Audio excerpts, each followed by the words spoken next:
अस्सलामुअलैकुम, नमस्ते, सत श्री अकाल, हेलो एवरीवन। स्वागत है आपका हमारे YouTube चैनल पर।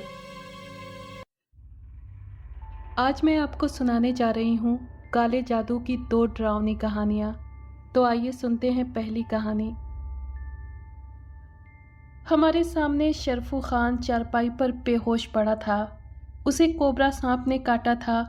हैरत की बात यह नहीं थी कि उसे सांप ने डस लिया था, बल्कि हैरत इस बात पर थी कि उस दिन 7वीं बार वो उसी भयानक सांप के हमले का शिकार हुआ था, जो हर रोज उसे 1000 अलर्ट होने के बावजूद कहीं से आकर डस लेता था। शरफू खान हमारे पड़ोसी गांव माधोपुर का रहने वाला एक नौजवान और तंदुरुस्त पठान था। जब उसे पहली बार सांप ने काटा था तो कुछ लोग उसे चारपाई पर उठाए हमारे दरवाजे पर पहुंचे थे। उस दिन भी वो बेहोश था और कोबरा सांप का जहर पूरे जिस्म में फैल चुका था। हमारी झाड़ फूंक करने के बाद वो भला चंगा होकर घर चला गया था, लेकिन उसके बाद तो ये सिलसिला जैसे चल पड़ा। रोज़ाना वो चारपाई पर लद कर आता रहा और ठीक होकर जाता रहा। ये घटना आज से कई साल पुरानी है। उस वक्त मेरे वालिद जिंदा थे और वो सांप, बिच्छू वगैरह के कांटे का जहर दुआ और इलाज से ख़त्म कर देते थे। मुझे भी उन्होंने वो दुआ और इलाज सिखा रखा था। इसलिए उस दिन 7वीं बार जब मैंने वालिद साहब के कहने के अनुसार शरफू को दुआ पढ़कर दम करना शुरू किया तो हमेशा की तरह सांप का जहर उतरता चला गया और कुछ देर में वो बिल्कुल ठीक हो गया। लेकिन उसके चेहरे का रंग पीला पड़ गया था और वो कमज़ोर मालूम हो रहा था। वालिद साहब ने उसके चेहरे को गौर से देखते हुए कहा, तुम्हारे साथ ये जो अजीबोगरीब हादसा हो रहा है, उसको देखकर मैं इस नतीजे पर पहुंचा हूँ कि तुमको रोज़ डसने वाला वो सांप असली नहीं बल्कि जादू का सांप है। हमारी दुआ में ये ताकत है कि जादू का असर भी इससे ख़त्म हो जाता है, इसलिए तुम अब तक बचते चले आ रहे हो। जी हाँ, आपने बिल्कुल सही कहा, शरफू ने हाँ में सर हिलाते हुए कहा। अच्छा बताओ, पहले दिन ये हादसा कैसे हुआ और जादू चलाने का तुमको किस पर शक है? वालिद साहब ने पूछा। शरफू ने डिटेल से बताना शुरू किया। एक दिन मेरी बकरी का एक बच्चा खो गया। उसे ढूंढता हुआ जब मैं उस पेड़ के नीचे पहुंचा जहां गांव की पगली रहती है, तो देखा कि वो चुड़ैल मेमने के गले में दांत गाड़े हुए उसका ताज़ा खून चूस रही है। ये देखकर मैं गुस्से में पागल हो गया और उसे कई डंडे मारे। अधमरे मेमने को उससे छीन कर घर ले चला।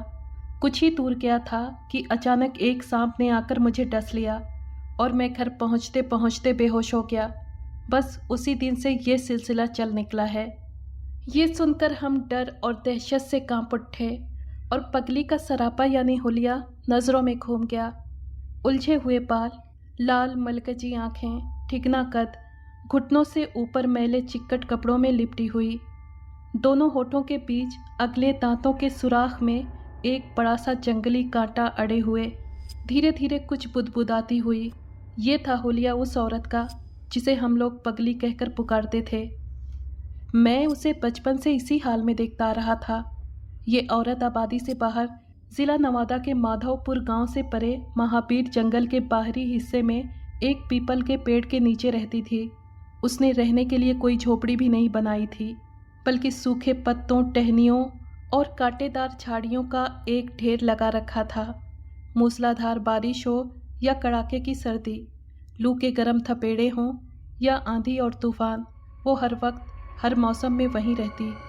उसे न जंगली जानवरों का डर था, न सांप, बिच्छू और जहरीले कीड़ों का डर, जो उस जंगली हिस्से में बहुत पाए जाते हैं। कभी कभार वो सर पर कांटेदार पेड़ की एक टहनी रखे एक पुरानी गंदी सी हांडी लिए हुए आबादी की तरफ निकल आती और हमारे गांव कमालपुर तक आ पहुंचती। वो किसी से कुछ नहीं मांगती। कुछ लोग खुद ही बचा खुचा चावल या रोटी का टुकड़ा उसकी हांडी में डाल देते, लेकिन उसको हमने कभी कुछ खाते नहीं देखा था। वो एक अजीब चीज़ थी जिसे आमतौर से लोग एक पागल औरत से ज़्यादा नहीं समझते थे। मगर उस दिन जब शरफू ने सांप का वो भयानक किस्सा सुनाया तो हर शख्स डर गया और पहली बार हमने रहस्यमयी पगली के बारे में सीरियस होकर सोचना शुरू किया। अब सब लोग उस पर गहरी नज़र रखने लगे। कुछ दिन बाद मार्च महीने की एक सुहानी सुबह थी। कमालपुर, नवादा रोड के साउथ में जंगल के करीब आबाद मखदूमपुर गांव की गलियों में बच्चे खेल रहे थे। अचानक वो पगली भटकती हुई उधर आ निकली। उसे देखकर बच्चे पगली पगली का शोर मचाने लगे। 8 साल के एक नासमझ लड़के ने उसके सर पर एक पत्थर का टुकड़ा फेंक मारा। गुस्से से पगली का चेहरा और भी भयानक हो उठा। लाल अंगारे जैसी आंखें उसने बच्चे की छाती पर गाड़ दी और बड़बड़ाई, अच्छा जा, अब देखना। और ये कहकर वो चलती बनी। कुछ देर बाद बच्चे को अचानक तेज बुखार आया और तबीयत बिगड़ने लगी। दोपहर होते होते उसकी मौत हो गई। इस हादसे से सारे गांव और आसपास में एक सनसनी फैल गई। डर और दहशत के बावजूद कुछ लोग पगली के धर पकड़ के लिए उसकी तलाश में निकले, मगर वो ना मिली। शायद घने जंगल की तरफ निकल गई थी। पगली के कहर का वो शिकार बैजू नाम का एक कुम्हार का लड़का था। उस इलाके में लोगों में ये दस्तूर है कि अगर कोई अचानक मर जाए या कालरा चेचक वगैरह का शिकार हो जाए तो उसे जलाते नहीं बल्कि गाड़ देते हैं। इसलिए रिवाज के मुताबिक शाम से पहले उसे शमशान में दफन कर दिया गया। यह शमशान जंगल से लगा लौसंगिया मैदान के किनारे है। उस घटना के दूसरे दिन 8 बजे रात को मैं अपने एक शिकारी मुलाजिम पुनवा को साथ लेकर लौसंगिया के शिकारगाह यानी शिकार वाली जगह में हिरन के शिकार के लिए रवाना हुआ, जहां रात को हिरन अरहर का खेत चरने आए थे। जब हम वहां पहुंचे तो पुनवा ने एक नई कब्र की तरफ उंगली से इशारा करते हुए बताया कि बैजू कुम्हार का लड़का कल मर गया है, उसे यहीं गाड़ा गया है। पुनवा उस जगह से 2 फरलांग पर हिरन की घात में छुपकर बैठ गया और मैं कुछ दूरी पर पश्चिम की तरफ बनी हुई शिकार वाली जगह में बैठकर हिरनों के आने का इंतजार करने लगा। आमतौर से 12-1 बजे रात तक हिरन जंगल से निकलकर खेतों में पहुंच जाते हैं। आधी रात गुजर चुकी थी, हर तरफ सन्नाटा था। मुझे कुछ नींद सी आ रही थी। मुझे किसी के कदमों की चाप मालूम हुई। कौन आ रहा है? मुझे ताज्जुब हुआ। कोई शख्स मेरी तरफ आ रहा था, तेज तेज चलता हुआ। और फिर कुछ लम्हों बाद पुनवा मेरे सामने खड़ा था और ज़ोर ज़ोर से सांसें ले रहा था और परेशान और बदहवास नज़र आ रहा था। मैंने उसे देखते ही ताज्जुब से पूछा, तू क्यों चला आया? सारा शिकार तूने चौपट कर दिया। बाबू, वहाँ शमशान में पगली है, उसने हकलाते हुए कहा। पगली है तो क्या हुआ? मैंने झिंझलाकर ज़ोर से उसे डांटा। उसके पास बैजू कुम्हार का लड़का है, वो जिंदा है। पुनवा ने जज्बात पर काबू पाते हुए बड़ी मुश्किल से ये कहा और मुझे लगा जैसे एटम बम फट गया हो। क्या पक रहा है तू? मुर्दा कहीं जिंदा हुआ है आज तक? मेरी अपनी आवाज़ कहीं दूर से आती मालूम हुई। हाँ बापू, बाप की कसम, वो लड़का जिंदा है। पगली के साथ 3 औरतें और भी हैं, वो सांस रोक कर बोला। मैं फौरन बंदूक हाथ में लिए उठ खड़ा हुआ और पुनवा के साथ अरहर के खेत में दबे पांव चलता हुआ उस जगह के करीब पहुंच गया। फिर जो मंजर नज़रों के सामने आया उसे देखकर लगा जैसे ज़मीन घूम गई हो या सर पर एक वजनी पत्थर आ गिरा हो। 4 औरतें बिना कपड़ों के, एक मुर्दे की खोपड़ी और एक मरे हुए नाग के आसपास पागलों की तरह नाच रही थीं। उपले का अलाव जल रहा था जिससे एक गाढ़ा और बदबूदार धुआं उठ रहा था। गोश्त और चर्बी के जलने की बू आ रही थी। देसी शराब की 2 बोतलें रखी हुई थीं और एक बकरी का बच्चा 2 टुकड़े में कटा हुआ पड़ा था और उनके बीच बैजू कुमार का लड़का खामोश बैठा हुआ सहमा सहमा सा फटी फटी आंखों से उन जादूगरनियों को एकटक देखे जा रहा था। उसके हाथ में मिठाई थी मगर वो खा नहीं रहा था। उन 4 औरतों में एक पगली थी जो सबकी सरदार मालूम हो रही थी। बाकी 3 उसी के इशारे पर चल रही थीं। उन औरतों के चेहरे पर अजीब वहशत और दरिंदगी बरस रही थी। मैंने पुनवा के कान में धीरे से कहा, हम लोग छिपते हुए धीरे धीरे उनके नज़दीक चलें। करीब पहुंचकर जब मैं बंदूक से हवाई फायर करूं, तुम झपट कर बच्चे को उठा लेना और तेज़ी से भाग निकलना। मैं उनसे निपट लूँगा। मैंने जादू रद्द करने की दुआ खुद अपने और पुनवा के सीने पर फूंकी और फिर हम कमाल एहतियात से उनकी तरफ बढ़े। वो चारों बेखुदी में मदहोश होकर नाच रही थीं और हम बहुत होशियारी से आगे बढ़ रहे थे। दिल इतनी तेज़ी से धड़क रहा था कि उसकी आवाज़ से लगता था कान में ढोल बज रहा हो। जब हम उनसे करीब 10 गज की दूरी पर पहुंच गए तो मैंने हवा में बंदूक दाग दी। पुनवा ने चील की तरह झपट कर बच्चे को गोद में उठा लिया और कांधे पर लाद कर एक हाथ में बंदूक लिए तेजी से गांव की तरफ भागता चला गया। बंदूक की आवाज़ क्या थी, एक आफत धमाका था। देखते ही देखते जादूगरनियों पर एक क़यामत टूट पड़ी। उनके थिरकते हुए पाँव में अचानक ब्रेक लग गया। पहले तो उनके खब्बीस चेहरों पर अजीब हैरत और डर का अंधेरा फैल गया और वो बदहवास और परेशान सी एक दूसरे का मुंह तकने लगीं। फिर बिजली की सी तेज़ी से चारों औरतें पुनवा के पीछे तीर की तरह सीधी दौड़ पड़ीं। मैंने दूसरा फायर किया और उनकी तरफ झपटा। मुझे अपने सरों पर तूफान बला की तरह आता देखकर वो औल फौल बकती चीखती चिल्लाती जंगल की तरफ भाग निकली। मुझे उनके पीछे जाने की हिम्मत नहीं हुई और मैं तेज़ी से उस तरफ दौड़ता चला गया जिधर पुनवा गया था। अब हम लोग बस्ती के अंदर पहुंच चुके थे। बैजू कुम्हार का दरवाज़ा ज़ोर से खटखटाया।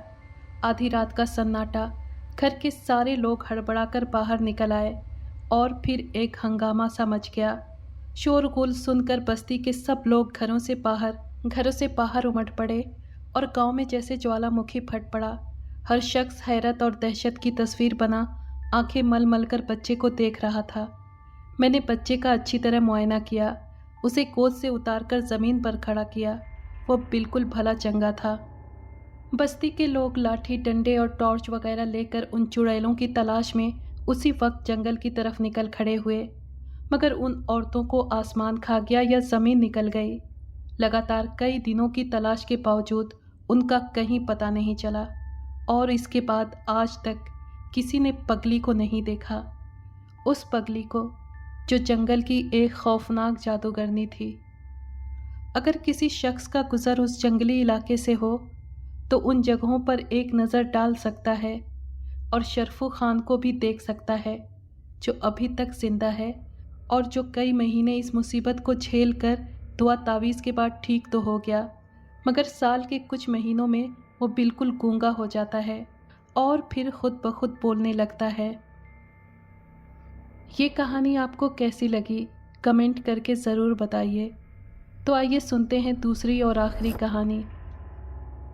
आज के साइंसी दौर में जबकि लोगों का जादू टोने वगैरह से विश्वास उठ गया है और सारी घटनाएं साइंस की रोशनी में देखी जाने लगी हैं, कुछ घटनाएं ऐसी भी होती हैं जिन पर यकीन न करने की वजह ही नज़र नहीं आती। इसी तरह की एक घटना मुझे याद आ रही है। मैं अपने गांव गया हुआ था। गर्मी का मौसम था। आंगन में रात को चारपाई पर लेटा था। पास ही एक नौकर भी बैठा था। अचानक किचन से ऐसी आवाज़ें आने लगीं जैसे कोई जल्दी जल्दी खाना खा रहा हो। बर्तन भी खड़खड़ा रहे थे। घर में हम दोनों के अलावा कोई था ही नहीं। आखिर मैंने डरते डरते पूछ ही लिया कि कौन है। आवाज़ बंद हो गई, मगर कुछ ही देर बाद फिर वही आवाज़ आने लगी। मैं भूत या जादू टोने पर यकीन नहीं रखता था, फिर भी देहात के भयानक सन्नाटे में मेरा भी डर से बुरा हाल था और मुझसे ज़्यादा मेरे नौकर का। आखिर मैंने हिम्मत की और टॉर्च उठाकर बावर्ची खाने की तरफ चल पड़ा। डरते डरते दरवाज़ा खोला और ये देखकर शर्मिंदा हो गया कि वो भूत मेरी पालतू बिल्ली थी, जो रोशनदान से अंदर आ गई थी और बर्तनों को चाट रही थी। इसी तरह की कई घटनाएं और भी रोज़ाना ज़िंदगी में पेश आती रहती हैं, जिन्हें अगर बिना खोजबीन के छोड़ दिया जाए तो अनजाने में भूत की सूरत धार लेते हैं। मगर जो घटनाएं मुझे बाद में पेश आईं, उन्हें देखकर मुझे यकीन करना पड़ा कि इस दुनिया में या तो इंसानों के अलावा कोई और चीज़ है या फिर जादू के ज़ोर से जादूगर किसी अनदेखी ताकत को अपने कब्ज़े में रखते हैं। ये घटना मुझे 1960 में पेश आई। मैं उस वक्त पटना हाई स्कूल का स्टूडेंट था। मुझे बचपन ही से फ़ौजी ज़िंदगी पसंद रही है, इसीलिए मैंने अपनी ख्वाहिश से एनसीसी ज्वाइन कर ली। मेरे स्कूल से लगभग 60 लड़कों ने एनसीसी ज्वाइन की थी। कुछ महीनों बाद ही हमें और ट्रेनिंग के लिए पटना से बाहर की एक बस्ती मुनीर ले जाया गया। मेरी एक लड़के से बहुत दोस्ती थी, उसका नाम रंजन था। मैं उस लड़के का जिक्र इसलिए कर रहा हूँ कि आगे आने वाली घटना का ताल्लुक उसी रंजन से है। हम लोगों को मुनीर 15 दिन ठहरना था। हमें यहाँ आए हुए 4 दिन ही हुए थे कि एक रात को इतना ज़बरदस्त तूफान आया और साथ ही इतनी मूसलाधार बारिश हुई कि हमारे टेंट गिर गए और पानी में सामान बह गए। रात भर हमने जाग कर गुजारी। सुबह हुई तो टेंट ठीक किया गया, कपड़े सूखने को टांग दिए गए और दिन भर इसी काम में बीत गया। रात को मेजर की तरफ से नोटिस मिला कि कल सुबह सबों को 8 मील दूर पैदल मार्च करते हुए जाना है और वहीं फायरिंग की ट्रेनिंग दी जाएगी। दूसरे दिन सवेरे ही हम सब ड्रेस पहनकर बाकायदा मार्च करते हुए चल दिए। दिन भर राइफल प्रैक्टिस की और शाम को 5 बजे के लगभग वापसी हुई। वापसी में रंजन मेरे साथ ही था। अभी हम 3 या 4 मील ही आए होंगे कि बारिश होने लगी। कोई इधर भागा, कोई उधर, सब पनाह लेने तितर बितर हो गए। मैं, रंजन और रमेश तीनों पास ही बने एक झोपड़े में घुस गए। वहाँ एक 60-70 साल की बूढ़ी औरत बैठी थी। मैंने महसूस किया कि वो बुढ़िया रंजन को देखकर रहस्यमयी अंदाज में मुस्कुराने लगी है और रंजन का चेहरा किसी अनजाने डर से पीला पड़ गया है। बारिश का जोर कुछ ही लम्हों तक रहा और हम सब फौरन उस झोपड़ी से बाहर निकलकर दूसरे साथियों से मिल गए जो एक पेड़ के नीचे बारिश से बचने के लिए खड़े थे। थोड़ी देर बाद हमने फिर कैंप की तरफ मार्च शुरू कर दिया और 8 बजते बजते कैंप वापस पहुंच गए। हम लोगों के कस्बे में 4 टेंट थे और हर रात को 2 लड़के राइफल लेकर रात भर टेंट की रखवाली करते थे। उस रात को इत्तेफाक से मेरी और एक दूसरे लड़के की ड्यूटी पड़ी थी। उस लड़के का नाम अनिल कुमार था। हमें राइफल दे दी गई, साथ ही 4 गोलियां भी, मगर ये ब्लैंक फायर की गोलियां थीं। इन गोलियों से सिर्फ धमाके की आवाज़ होती थी। मैंने और अनिल ने एक समझौता कर लिया कि आधी रात तक मैं पहरा दूंगा और उसके बाद तुम पहरा दोगे। मैं राइफल कांधे पर लटकाए इधर उधर घूम रहा था। उस वक्त करीब 11:30 बज रहे थे। मैंने एक साया अपने टेंट से निकलते हुए देखा। मैं सहम गया, मगर फिर राइफल सीधी करके उसे ललकारा तो जवाब मिला, कौन रज़ी? मैं हूँ, रंजन। मैं उसके पास आ गया और पूछा, क्या बात है, इतनी रात गए कहाँ जा रहे हो? कुछ नहीं, ज़रा टॉयलेट तक जा रहा हूँ, रंजन ने जवाब दिया और टेंट के बीच से होता हुआ टॉयलेट की तरफ चला गया, जो कैंप से ज़रा हटकर किनारे पर था। मैं रंजन के आने का इंतज़ार करने लगा। 15 मिनट से ज़्यादा हो गया, मगर वो नहीं आया तो मुझे अनजाना सा डर महसूस होने लगा और मेरी नज़रों के सामने झोपड़ी वाली बूढ़ी औरत की तस्वीर फिर गई। मैंने जाकर अपने सार्जेंट राजा राम सरन सिंह को जगाया और सारी बात बताई। वो फ़ौरन उठ खड़ा हुआ और हम दोनों टॉयलेट की तरफ जाने लगे। रात अंधेरी थी, इसलिए राजा राम ने टॉर्च ले ली थी। टॉयलेट में पहुंचकर जो मंजर मैंने देखा, उसको सोचता हूँ तो आज भी सहम जाता हूँ। रंजन टॉयलेट की ज़मीन पर चित लेटा हुआ था। उसकी आंखें आधी खुली हुई थीं। वहाँ का माहौल भयानक और खौफनाक लग रहा था।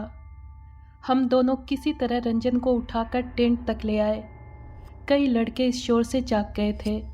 टेंट के अंदर रंजन को लिटा दिया गया और उसे होश में लाने की कोशिश होने लगी। हम सब समझ रहे थे कि चक्कर आने की वजह से गिरकर बेहोश हो गया है, इसलिए कोई सर दबा रहा था, कोई तलवे सहला रहा था। यहाँ तक कि हमसे जितनी कोशिश हो सकती थी की गई, मगर नतीजा 0 रहा। सेकंड मिनटों में बदले और मिनट घंटे में।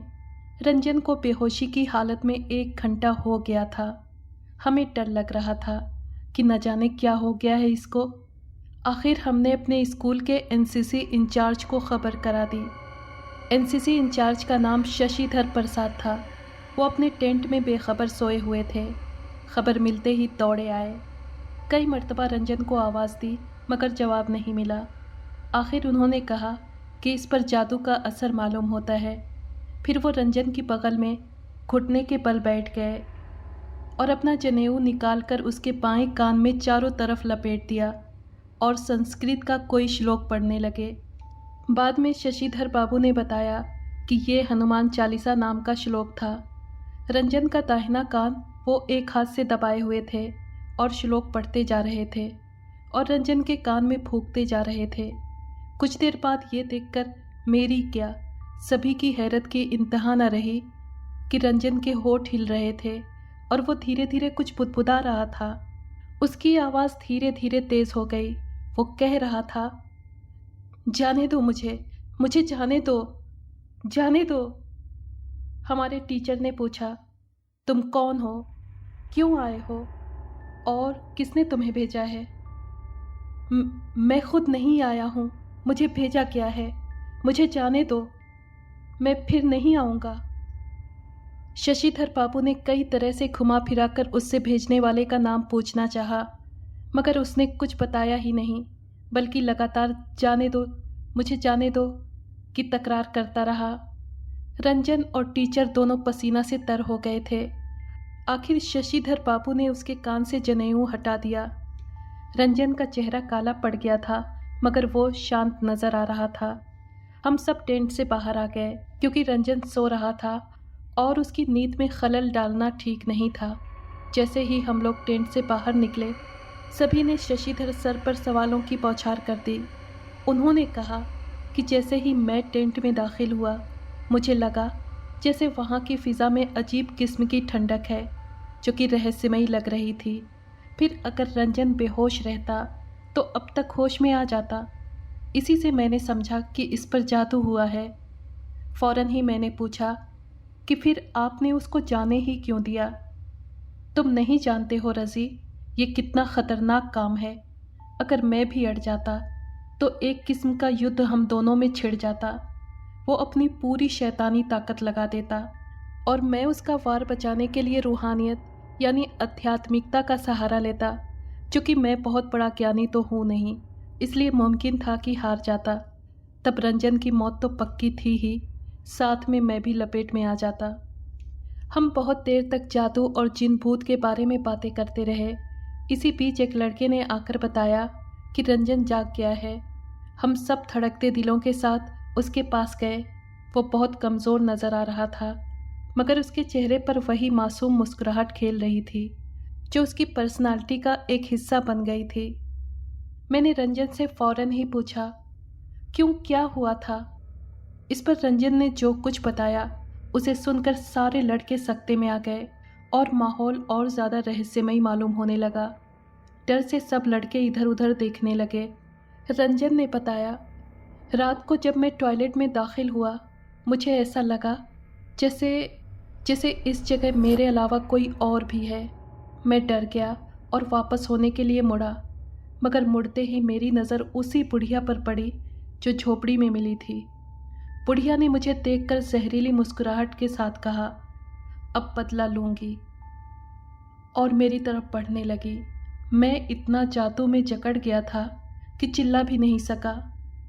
जैसे जैसे बुढ़िया नज़दीक आती गई, मैं डरता गया और आखिर में गिरकर बेहोश हो गया, और फिर पता नहीं क्या हुआ। मगर वो बुढ़िया है कौन? मैंने फ़ौरन दूसरा सवाल पूछ दिया और रंजन ने सारे भेद को खोल दिया। मेरा मकान यहाँ से 10 मील की दूरी पर है। हमारी कुछ ज़मीन मुनीर बस स्टैंड के पास थी। 2 साल पहले की बात है। हम लोगों ने उस ज़मीन पर मकान बनाने का फ़ैसला किया। नक्शा बनवा लिया गया, मगर उस ज़मीन के एक कोने में उस बुढ़िया का मकान था। हमने उससे अपना झोपड़ा हटा लेने को कहा, मगर वो हटने को तैयार नहीं हुई। आखिर जब मकान की नींव पड़ने लगी तो उसकी झोपड़ी को उखाड़ कर फेंक दिया गया, और तब इस बुढ़िया ने सभी के सामने ये कसम खाई कि वो इसका बदला लेकर रहेगी। ऐसा बदला जिसे सुनकर हर आदमी कांप जाए। हम लोगों ने उसकी कसम को एक कान से सुनकर दूसरे से उड़ा दिया, मगर सचमुच बुढ़िया ने बदला ले लिया।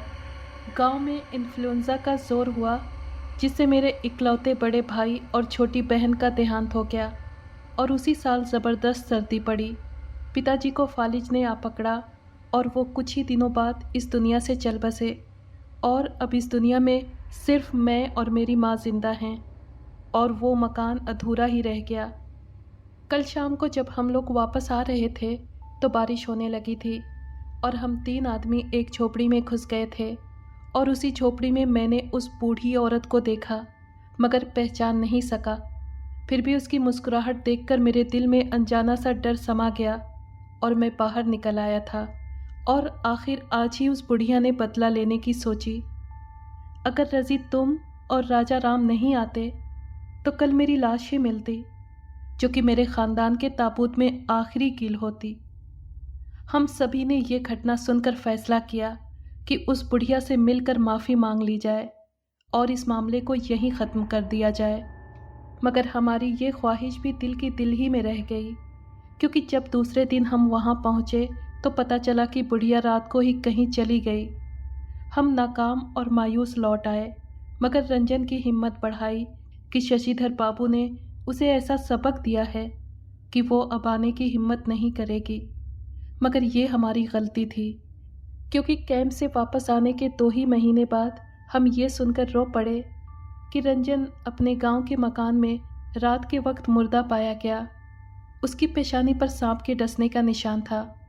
उस दिन से मुझे यकीन हो गया कि जादू सच है और रंजन की मौत इत्तेफाक से नहीं, बल्कि उस जादूगरनी का इंतकाम है। अब उस ख़ानदान में कोई बाकी नहीं बचा है। एक बूढ़ी माँ थी, वो भी अकेलेपन के गम से उकता कर सिसक सिसक कर मर गई। सचमुच ये एक भयानक इंतकाम था, जिसे सुनकर हर इंसान कांप जाए। अगर आपको ये कहानी पसंद आई है तो प्लीज़ लाइक और शेयर करें और कमेंट बॉक्स में अपनी राय का इजहार कीजिए। अगर आपने हमारे चैनल को अभी तक सब्सक्राइब नहीं किया है तो प्लीज़ सब्सक्राइब कर लें और बेल आइकन को प्रेस कर दें ताकि आने वाली हर कहानी का नोटिफिकेशन आपको मिल सके। शुक्रिया।